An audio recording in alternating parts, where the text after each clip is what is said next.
welcome to another episode of the vlog. My name is Indira Ganga. I'm currently waiting for a friend of mine. Her name is Annabelle.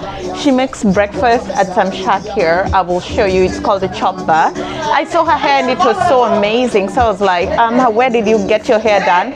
And she said she can take me. So I've washed. Look, I enjoyed having the gel in, but I'm done. I don't like washing my hair and styling it every morning. So we're gonna put in some protective hair styling and hope I can bring you along. So let Annabelle come and then we can go.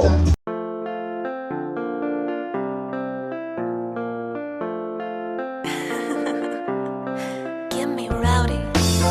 We're about to go take a trotro on the other side to go and do our hair, so we want to cross the road.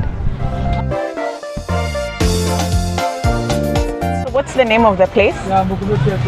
Apapa Junction. Apapa Junction. Yes. Okay, let's go. Guys, so that is where we are going. Yeah, it's finally our time to get the hair done. So let's sit and see how it's done. Like technically everybody is doing that hairstyle. So we're about to be trendy in Ghana.